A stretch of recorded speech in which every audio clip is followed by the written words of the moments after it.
Мы продолжаем наш видеосюжет, наш видеокомментарий, который касается обзора мирового валютного рынка Форекс за неделю с 5 по 11 марта. Вот. Сюжет, напомню, называется «Ложь Драги. Лукавство статистики США». С обманом или фарсом или ложью Драги мы разобрались в первой части видеокомментария. Сейчас пришел черед получить свою американская статистика, которая вернула доллару уверенность 8 марта, когда Украина отдыхала, отмечала день, Международный женский день, и поздравляла своих дам. Так вот, в пятницу, после опубликования данных по рынку труда в США, пара евро-доллар обновила минимум 1,2955 $10 за евро и закрылась на отметке 1,3005 $10 за евро. Так что по итогам календарной недели 4-8 марта показано снижение на пары на 10 пунктов, то есть падение пятое неделю подряд. Тренд по паре как был, так и остается нисходящий. Выходящая на прошедшей неделе статистика только породила это.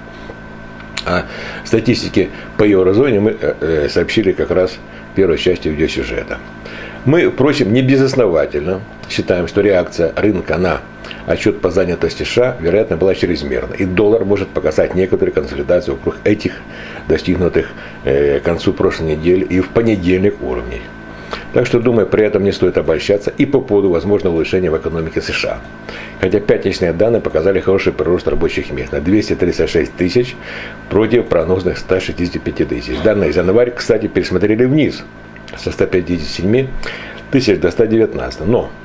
Но при этом главное, что падение уровня безработицы в феврале на 7,9% до 7,7% произошло опять за счет выбытия населения из категории безработных в категорию вне рабочей силы, not in labor force. При этом уровень участия, participation rate, опять упал до многолетнего минимума 63,5%. А это говорит о том, что на 1000 человек трудоспособного населения Америки приходится только 635 работающих. Если же учитывать, что все население США, включая детей и прочие категории нетрудоспособных, которые превышают 314 миллионов человек, то получается, что в США работает только 45% населения. И эта цифра, как видим, постоянно уменьшается. Так что в пятницу non-farm payrolls можно назвать хорошими лишь условно. В епархии Бена Бернанке прекрасно это понимают. И знают, что публикуем уровень безработицы, который официально обнародуется по пятницам, уже давно не отражает ситуацию на рынке труда. Ну а теперь, когда после того, как мы разоблачили, заклеймили Драги и Бернанке, вернее Минторговли США, пора переходить к сухим цифрам и процентам.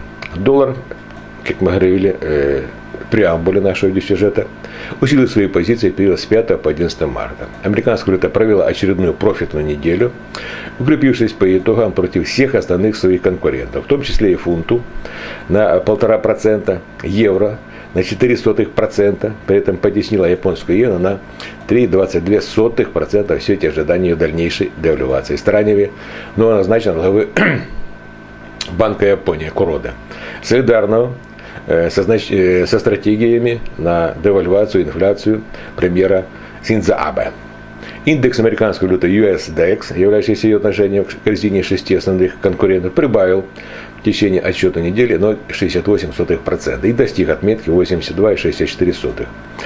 Макроэкономическая статистика по рынку труда из США, как мы говорили только что, стала официальным основным драйвером этого роста. В феврале крупнейшая экономика мира прибавила как бы 232 тысячи новых рабочих мест, прогноз 158 тысяч, что оказалось достаточным для того, чтобы полностью компенсировать потери, накопленные с понедельника по четверг на прошлой неделе. Единая европейская валюта предпринимала попытку усилиться, после того, как Евроцентробанк не стал понижать учетную ставку, а также остался без изменения свои прогнозы по инфляции. Оценка относительно перспективы экономики еврозоны также не корректировалась. Пара евро-доллар, повторимся, после заявлений, так сказать, взятых с потолка Марио Драги, подвинулась вверх и достигла отметки 1,3117 $10 за евро. Однако, после выхода положительных данных по рынку труда из США в пятницу, 8 марта, доллар вновь начал укрепляться. Евро сдал все свои прибыли, ближе к вечеру тестировал на прочность минимум отчет на неделю в области 1,2980. 10 тысячных долларов за евро. Засим 11-го, то есть вчера, понедельник, при анализе американской статистики по рынку труда на трезвую голову у трейдеров пары евро-доллар появились сдержанность и сомнения в объективности процента non-farm payrolls.